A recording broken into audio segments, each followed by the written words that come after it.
चलिए, पिछले क्लास में हम लोग मोहनजोदड़ो के बारे में देख चुके थे। ठीक है, आज क्या देखना था? लोथल के बारे में देखना है ना।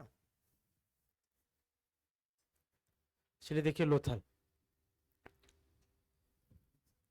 इसकी खुदाई 1957-58 ईस्वी में, ठीक है, S.R. राव ने की थी। ठीक है, लोथल की खुदाई कब किया गया था? 1957-58 में।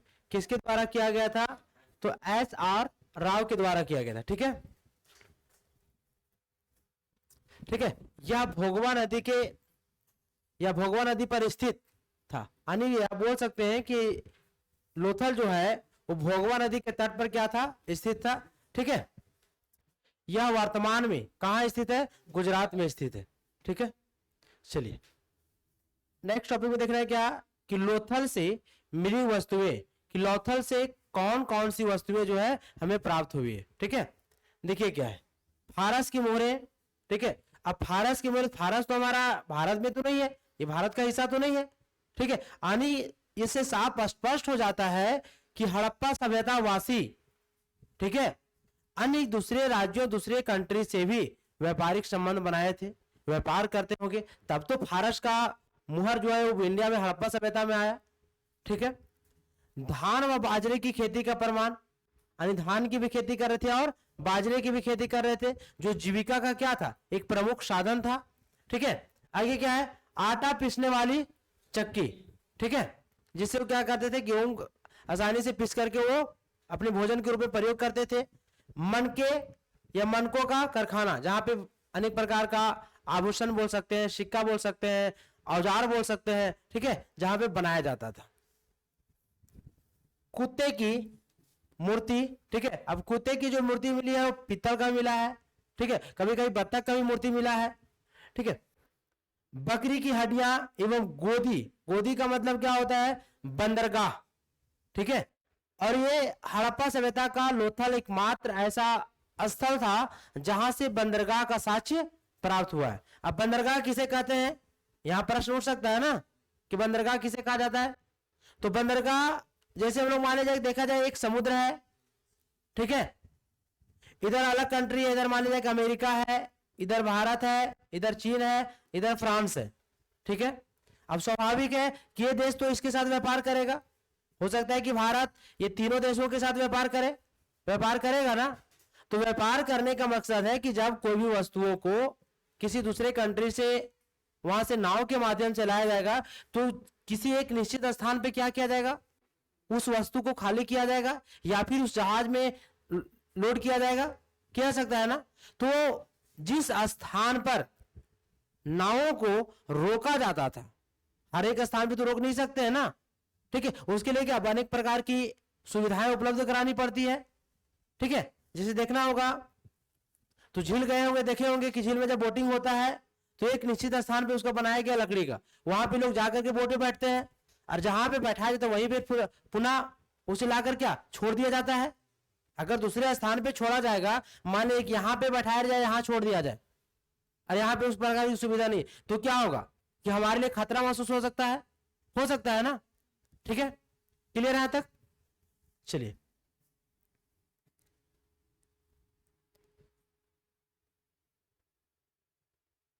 देखिए, ये क्या है? समुद्र है मान लिया जाए। ठीक है, तो ये इस वाला क्षेत्र पर क्या होता था? यहाँ पे नाव जो आकर के उधर से रुकती थी। ठीक है, यहाँ पे जो बनाया गया है, ये दोनों साइड से क्या था? उस पर डायरेक्ट नाव यहाँ पे आ जाती थी। ठीक है, और ये दोनों साइड से वस्तुओं को क्या किया था? खाली किया जाता था। ठीक है,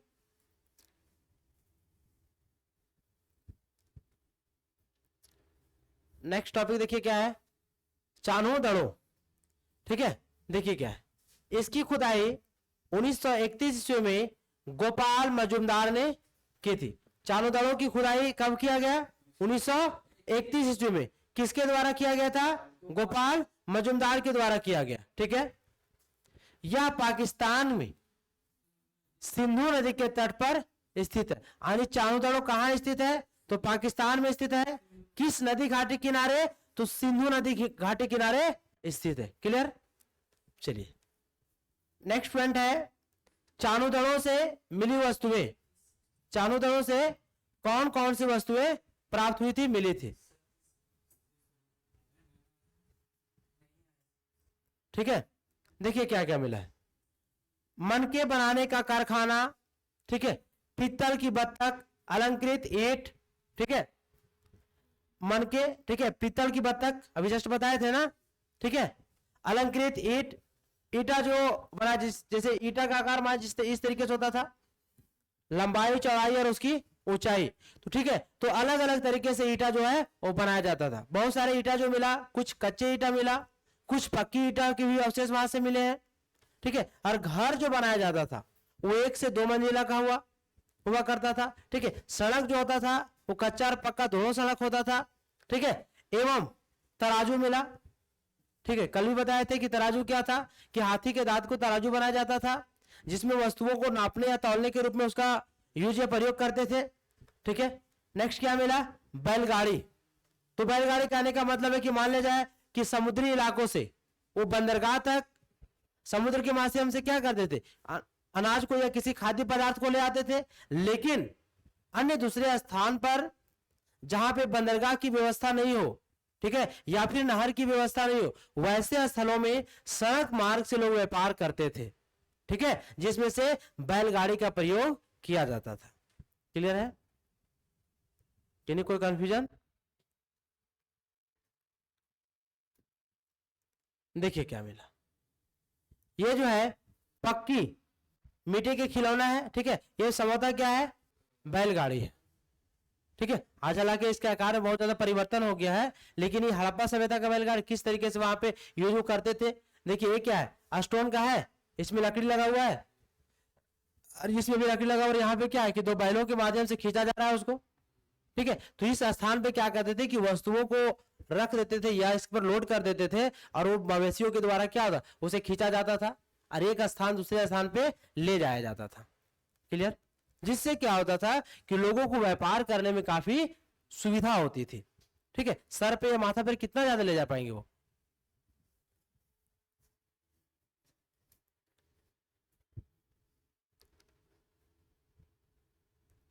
नेक्स्ट 5 पॉइंट है कालीबंगा, ठीक है। देखिए क्या है, यह राजस्थान में सरस्वती नदी के किनारे स्थित था। कालीबंगा कहां स्थित था, राजस्थान में। किस नदी के किनारे, तो सरस्वती नदी के किनारे।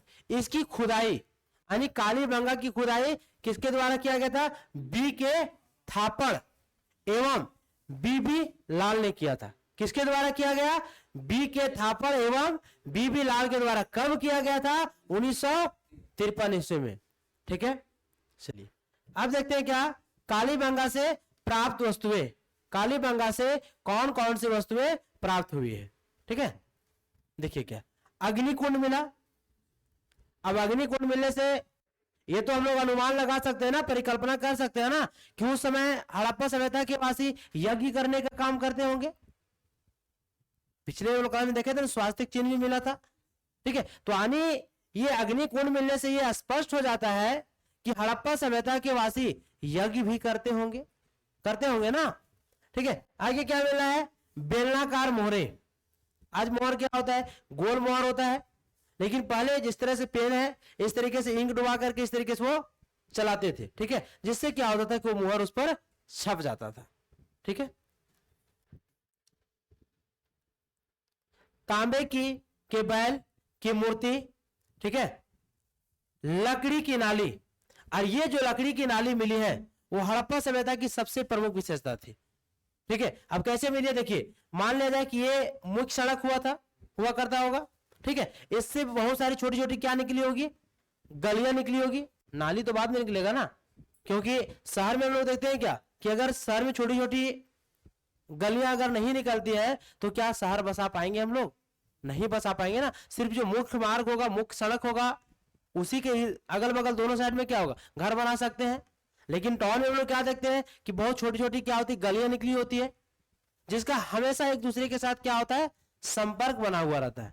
हम लोग अगर कहीं जाना है तो उसके 2-3 रास्ता से भी जा सकते हैं, गली से भी जा सकते हैं ना, ठीक है। अब क्या होता है कि मान लीजिए कि यहाँ पे कोई घर बनाया हुआ है, तो इस सड़क के किनारे दोनों ओर, एक किधर और एक किधर क्या होता है, बड़े बड़े नाला बनाया जाता था, जो प्राय आज बनाया जाता है। आज नाले सड़क के किनारे बनाए जाते हैं ना, ठीक है। और ये जो घर बना हुआ था, इस घर से पानी निकल करके छोटी छोटी नालियों, जो लकड़ी का बनाया जाता था या फिर, ठीक है, उससे क्या होता था कि निकल करके बड़े नालों मिल जाता था और फिर शहर से प्रवाहित होकर के बाहर चला जाता था, ठीक है। हल से जुते खेत का साक्ष्य मिला, यानी उस समय लोग खेती करना प्रारंभ कर दिए होंगे और खेत को जोतने के लिए हल का भी प्रयोग करते थे, ठीक है। एवं भूकंप के प्राचीनतम प्रमाण मिले हैं, ठीक है। देखिए भूकंप या फिर अनेक प्रकार की ज्वालामुखी विस्फोट, क्योंकि अलग अलग जब हड़प्पा सभ्यता का पतन के बारे में लोग डिस्कस करेंगे तो जो अलग अलग फिलोसफर, अलग अलग जो इतिहासकार है, कुछ इतिहासकारों का मानना है कि नहीं प्राकृतिक आपदा के कारण हो गया, कुछ इतिहासकार मानते हैं कि नहीं वहां पे भूकंप आया जिसके कारण उस सभ्यता का पतन हो गया, ठीक है।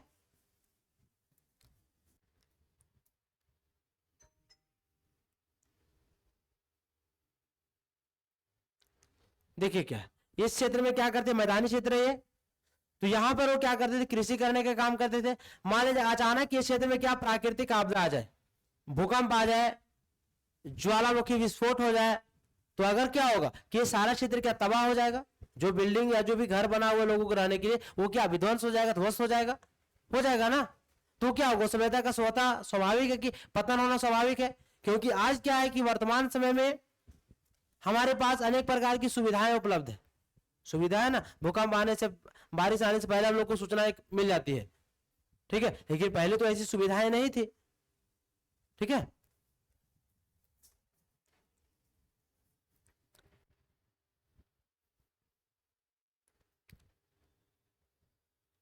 नेक्स्ट टॉपिक 6 नंबर है बनावली, ठीक है। इसकी खुदाई रविंद्र सिंह बिष्ट ने, ठीक है, बनावली की खुदाई किसके द्वारा किया गया, रविंद्र सिंह बिष्ट के द्वारा किया गया था। कब किया गया था, 1974 ईस्वी में। यह रंगोई नदी के किनारे हरियाणा में स्थित है। बनावली वर्तमान में कहां स्थित है, हरियाणा में स्थित है। किस नदी के किनारे स्थित है, तो रंगोई नदी के किनारे स्थित है ना। देखिए अब देखना है क्या कि बनावली से प्राप्त वस्तुएं, बनावली से कौन कौन सी वस्तुएं प्राप्त हुई है, ठीक है। जो पहला क्या है, चक्राकार अंगूठियां, ठीक है। अंगूठी का भी आकार जो होता है अलग अलग तरीके से, कुछ अंगूठियां गोल होती है, कुछ चक्राकार होती है, ठीक है। तो इस तरीके से चक्राकार राइट बोल सकते हैं हम लोग, ठीक है। किस तरीके से बना हुआ था, इसके ऊपर इस तरीके से शेप को आकार में बनाया जाता था, ठीक है। चक्राकार अंगूठियां, नाक व कान की बालियां, ठीक है, मछली पकड़ने का कांटा एवं मिट्टी के बने खिलौना, यानी ये सब आभूषण का प्रयोग प्राय हड़प्पा के वासी करते होंगे प्रयोग, ठीक है। अब देखिए कितने विकसित सभ्यता थी, नाक और कान की बालियां मिली, मछली पकड़ने के लिए जो लोग बंसी का प्रयोग करते हैं, जो कांटा का प्रयोग करते हैं, वो कांटा भी कहां से मिला है, आपका कहां से मिला है, बनावली से मिला है, ठीक है। क्लियर है तक।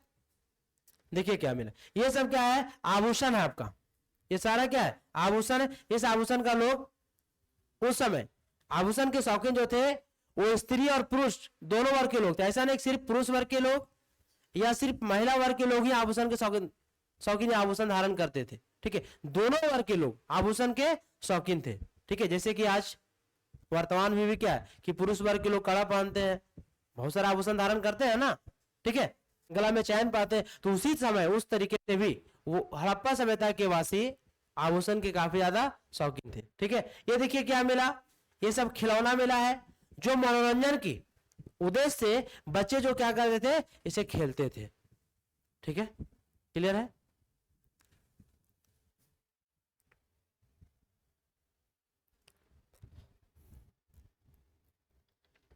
देखिए नगर योजना या नगर नियोजन, ठीक है, ये बहुत ज्यादा इंपॉर्टेंट क्वेश्चन है, ठीक है, इसलिए इसको ध्यान समझिएगा।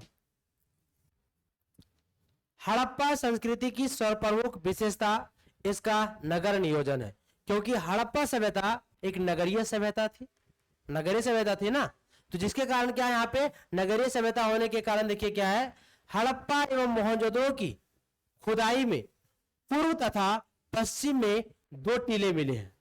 यानी हड़प्पा सभ्यता का जब खुदाई हुआ तो खुदाई के समय एक टीला पूर्व तरफ था, पूर्व की ओर, और दूसरा टीला पश्चिम की ओर। अब इससे स्पष्ट हो जाता है कि पूर्व तथा पश्चिम यानी दो अलग अलग स्थानों में टीला कहने का मतलब क्या, वहां पे लोग निवास करते होंगे, उनके लिए घर बना हुआ होगा, तभी तो वो टीला का अवशेष मिला ना। ठीक है, आगे देखिए क्या, पूर्वी टीला पर नगर बसा हुआ था। ठीक है, अब नगर में कौन लोग रहते थे, तब प्राय समान वर्ग के लोग रहा करते होंगे, तथा पश्चिमी टीले पर दुर्ग स्थित था। ठीक है, दुर्ग में संभवतः शासक वर्ग के लोग रहते थे। यानी बोल सकते हैं हम लोग कि पूर्वी टीला में नगर बसा हुआ था। अब नगर में क्या था कि सामान्य वर्ग के लोग, ठीक है, जो लोग ज्यादा अमीर ज्यादा गरीब मध्यम वर्ग के लोग क्या होते कि कहां निवास करते थे, पूर्वी टीला में निवास करते थे। ठीक है, जिनके पास या फिर जिनके घरों में अन्य प्रकार की सुविधाएं नहीं होती थी, सिर्फ रहने के लिए क्या थी कि घर बना हुआ था। ठीक है, जबकि पश्चिमी टीला में क्या बना हुआ था, दुर्ग बना हुआ था। दुर्ग बना होने का कहने का मकसद यह है कि वहां पर राजा महाराजा के वर्ग के लोग निवास करते थे और जहां पे उनके रहने के लिए आवास बनाया गया था। ठीक है, उस आवास के चारों तरफ बड़ी बड़ी खाइयां बनाई जाती थी। खाई समझ में आता है, गड्ढा। ठीक है, बड़े बड़े गड्ढा इसलिए किए जाते थे क्योंकि उस समय भी उनके बहुत सारे शत्रु होते थे, दुश्मन होते थे। ठीक है, तो उन्हें कहीं ना कहीं डर सताते रहता था कि हमारे शत्रु हम पर आकर अटैक ना कर दे, हमारी हत्या ना कर दे। तो जिससे बचने के लिए क्या होता था, दुर्ग बनाया जाता था। जैसे देखिए इस तरीके से मान लिया जाए बनाया गया। ठीक है, यहां पे बीच में क्या दरवाजा छोड़ा जाता था जहां जिससे हम लोग आ सकते जा सकते हैं। ठीक है, और यहां पे इस दरवाजे के ऊपर हमेशा सैनिकों को तैनात किया जाता था। ठीक है, सैनिक वर्ग के लोग यहाँ पे तैनात रहते थे, बिना उनके आदेश के सैनिक अंदर प्रवेश नहीं कर सकते थे। लेकिन जबकि पूर्वी टीला में ऐसा कुछ अवशेष नहीं मिलता है क्योंकि सामान्य वर्ग के लोग थे, मजदूर वर्ग के लोग थे। ठीक है, मजदूरी करके अपने जीविका चलाते थे, तो उनको तो किसी से डर तो था नहीं। ठीक है, आगे देखिए, प्रत्येक नगर में दुर्ग के बाहर निचले स्तर पर ईंटों के मकानों वाला नगर बसा हुआ था जहां सामान्य वर्ग के लोग रहते थे। ठीक है, सामान्य या फिर मध्यम वर्ग के लोग वहां पे निवास करते थे। नगरों के दुर्ग ऊंची और चौड़ी दीवारों से घिरे थे। जो नगर का दुर्ग था जहां पे राजा महाराजा के लोग निवास करते थे, वहां क्या था कि मोटी और चौड़ी चौड़ी दीवारों से घिरा हुआ था।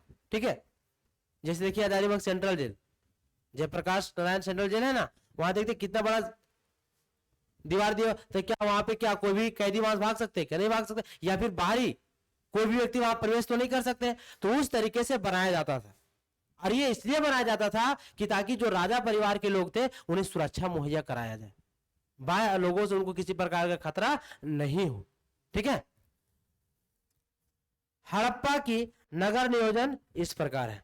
यहां तक किन्हीं को डाउट है, समझ में आया कि पूर्वी टीला और पश्चिमी टीला में किस प्रकार से अंतर था, किस प्रकार से लोग वहां पे निवास करते थे, उनकी जीविका का क्या क्या साधन था।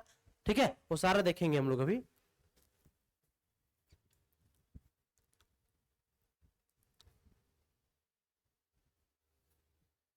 देखिए क्या था, सिंधु सभ्यता की नगर योजना। ठीक है, इस तरीके से क्या था, नगर बसा हुआ था जहां पर लोग क्या करते थे, रहने का काम करते थे। ठीक है, रह करके क्या करते थे, अपनी जीविका को वो चलाते थे। ठीक है,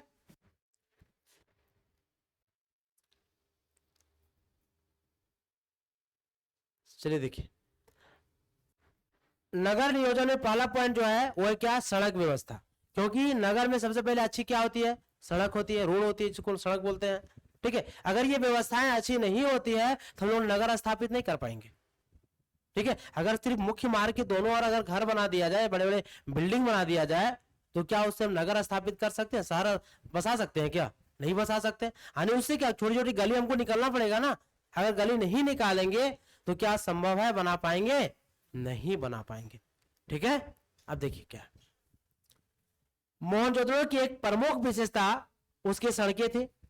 ठीक है, अब सड़कें में देखिए क्या है कि यहां की मुख्य सड़क 9.15 मीटर चौड़ी थी। यानी मुख्य सड़क जो एक मुख्य मार्ग होता था वो कितना चौड़ा होता था, 9.15 मीटर, जिसे पुरातत्व होना चाहिए। ठीक है, पुरातत्वविदों ने इसे राजपथ कहा है। ठीक है, राजपथ यानी मुख्य मार्ग कहा गया है। ठीक है, आगे देखिए, अन्य सड़कों की चौड़ाई 2.75 से 3.66 मीटर तक थी। जो अन्य सड़क थी, अन्य सड़कों की चौड़ाई कितना थी? 2.75 से लेकर के 3.66 तक थी। ठीक है, सड़कें एक समकोण पर कटती थी। अब देखिए, मान लिया जाए कि ये सड़क जा रही है, अचानक इस तरीके से सड़क कट जाएगी क्या? सड़क इधर से कोई भी सड़क जा रहा है, अचानक इस तरीके टर्न लेती है कहीं सड़क? क्या सड़क जब भी टर्न लेती है, देखे होंगे इस तरीके से टर्न लेती है। तो यहां क्या होता है? एक समकोण बन रहा है 90 डिग्री का समकोण बन रहा है ना। अगर ये 90 डिग्री का समकोण यहां पे नहीं बनता है तो क्या होता है? एक्सीडेंट की संभावना ज्यादा बनती है। इधर से जो भी गाड़ी जाएगी क्या हमको दिखाई पड़ेगा? नहीं पड़ेगा। जिसके कारण देखते होंगे सड़क जहां पे टर्निंग होता है वहां पे थोड़ा सा ज्यादा स्पेस होता है ही नहीं होता है। ठीक है, और किसी कारणवश कहीं नहीं हो पाता है तो वहां ज्यादा एक्सीडेंट होता है। ठीक है, तो हमेशा सड़क क्या होती थी? एक समकोण पर कटती थी। ठीक है, एक मुख्य सड़क होता था जिससे कई छोटी छोटी सड़क या गली निकली हुई थी, जिससे क्या था? शहर बसाने में लोगों को काफी आसानी होती थी। ठीक है,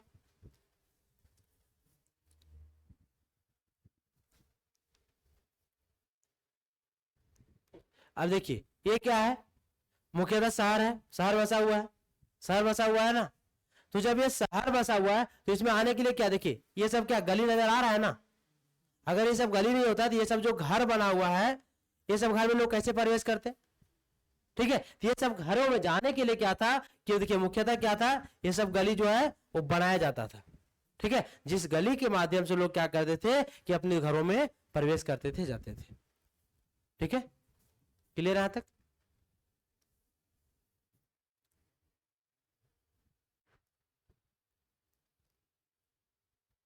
नेक्स्ट पॉइंट क्या है? जल निकास प्रणाली है। ठीक है, अब देखिए जल निकास प्रणाली में क्या देखना हम लोग को कि मौजों की नगर नियोजन की एक और प्रमुख विशेषता यहां की प्रभावशाली जल निकास प्रणाली थी। ठीक है, जो जल निकास प्रणाली थी वो काफी ज्यादा उच्च कोटि की थी। ठीक है, ऐसा नहीं कि किसी तरीके से बना दिया जाए, इतना उच्च कोटि का था जिसके बारे में हम लोग परिकल्पना भी नहीं कर सकते थे। ठीक है, यहां के अधिकांश भवनों में निजी कुआं व स्नानागार होते थे। ठीक है, प्रत्येक घरों में क्या होता था? एक कुआं होता था और एक स्नानागार होता था, इसका हम लोग बोलते थे, बताए थे हौदा। ठीक है, इस कुआं के माध्यम से क्या करते थे? इस स्नानागार, इस हौदा में पानी इकट्ठा कर देते थे और अपनी दिनचर्या का जो भी उनके लिए होता था उसके लिए वो क्या करते थे? उस कार्य को करते थे वो। ठीक है, भवन के कमरों, रसोई, स्नानागार, शौचालय आदि सभी का पानी भवन की छोटी छोटी नलियों से निकलकर गली की नाली में आता था। घर में क्या था कि जितना चाहे वो भवन हो, कमरा हो, रसोई घर हो, स्नानागार हो या शौचालय हो, सभी से क्या था कि संपर्क बना हुआ था छोटे छोटे नली के, और उस नली से निकल करके घर के बाहर जो नली होता था उससे जाकर वो मिल जाता था और उससे मिलकर के फिर बड़े नाले में जाकर के वो मिल जाता था, जिससे वो क्या होता था? शहर से बाहर चला जाता था। ठीक है, गली की नाली को मुख्य सड़क के दोनों ओर बनी पक्की नालियों से जोड़ा गया था। यानी सड़क जो होता था वो सड़क के दोनों ओर, इस ओर और उस ओर, दोनों ओर क्या था कि बड़े बड़े नाले बनाए जाते थे। ठीक है, जिसका संपर्क छोटी छोटी नालियों से जुड़ा हुआ था। मुख्य सड़क के दोनों ओर बनी नालियों को पत्थर अथवा शिलाओं द्वारा ढक दिया जाता था। जैसे कि देखिए, मान लीजिए कि ये नाली बना हुआ है या फिर ये सड़क मान लेते हैं हम लोग। ठीक है, इसके और क्या हुआ है? किधर भी ये क्या है? नाली है। ठीक है, तो इस नाली को क्या करते थे? स्लेब के माध्यम से वो या फिर पत्थरों से क्या ढक दिया जाता था, और ढक करके बीच बीच में क्या था? खाली छोड़ा जाता था। खाली इसलिए छोड़ा जाता था कि अगर उसमें कुछ कचरा जमा हो जाए, इकट्ठा हो जाए, जिससे नाली जाम हो जाए, तो उस स्लेब को हटा करके, ठीक है, उसको क्या किया जाए? साफ किया जा सकता है। सोचिए कितना विकसित सभ्यता था। ठीक है, नालियों की सफाई एवं कूड़ा करकट को निकालने के लिए बीच बीच में खाली भी छोड़ दिया जाता था। क्लियर यहां तक?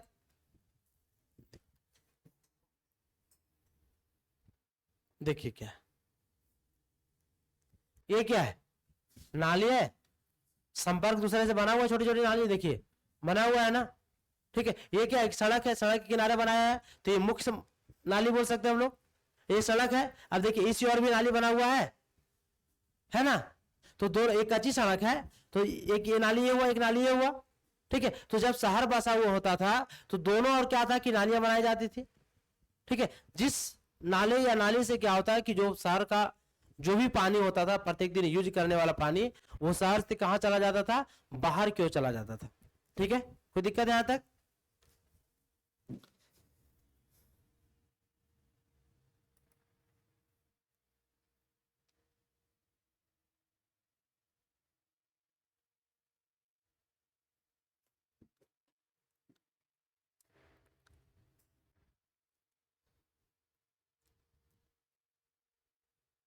नेक्स्ट देखिए क्या है, स्नानागार है, ठीक है।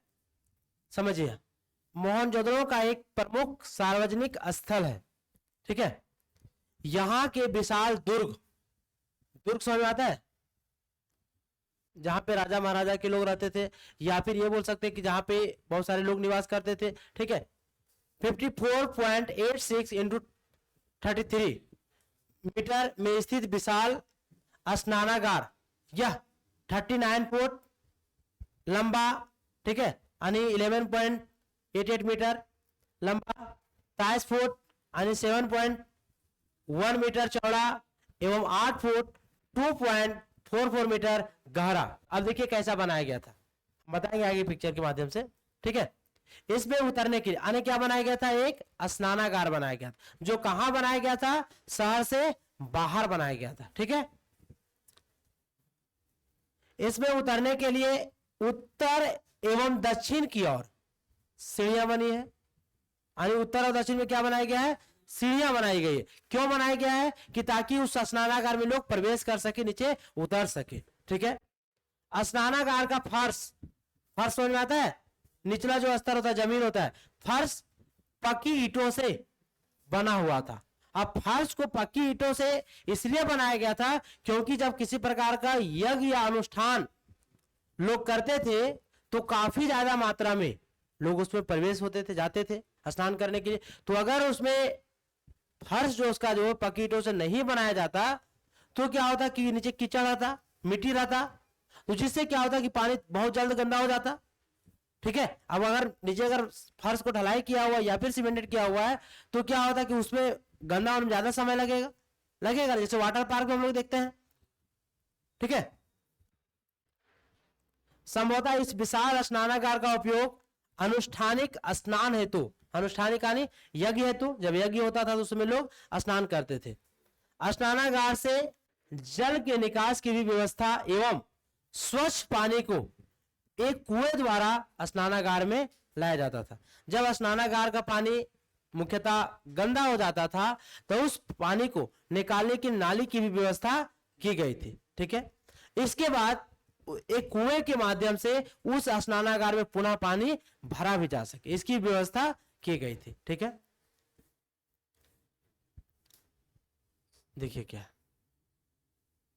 एक नाली इधर आपको दिखाई पड़ रहा है, थी सीढ़ी, एक सीढ़ी जो है वो इधर है, ठीक है। तो दोनों तरफ क्या है, सीढ़ियां बनाई गई है, ठीक है। ये सब क्या आगे तक शारीरिक तरीके से बैठने के लिए बनाया गया था। समझ में आ रहा है स्नानागार, ठीक है ना, स्नानागार से के आकार जैसा।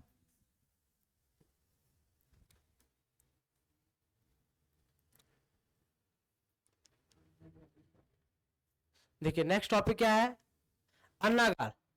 मोहनजोदड़ो में ही 45.72 मीटर लंबा एवं 22.86 मीटर चौड़ा एक अन्नागार मिला है, ठीक है। तो इसका नाम से ही पता चलता है, स्पष्ट है, अन्नागार मतलब अन्न रखने का काम करते होंगे अन्नागार में।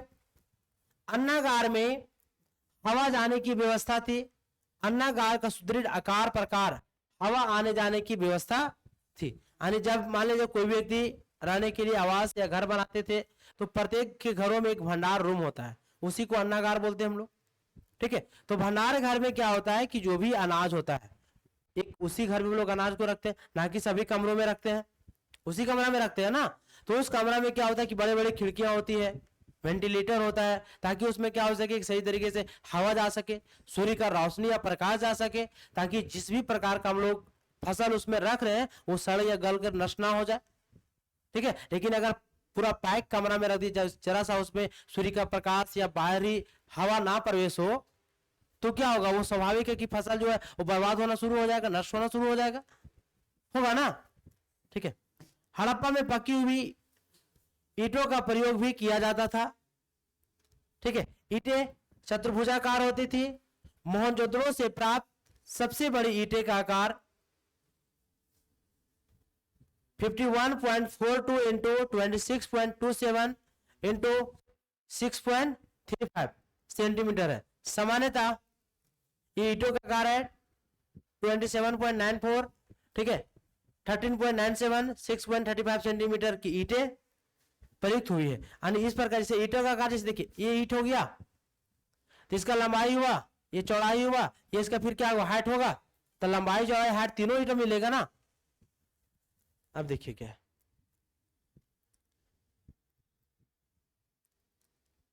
ठीक है, ये तो दिखा चुके थे, क्लियर है यहां तक, किन्हीं कोई डाउट है? ठीक है, चलिए नेक्स्ट क्लास में लोग देखेंगे क्या, हड़प्पा सभ्यता को सिंधु घाटी सभ्यता क्यों कहा जाता है। कल डिस्कस भी किए थे इस पर हम लोग, क्यों कहा जाता है ना। चलिए।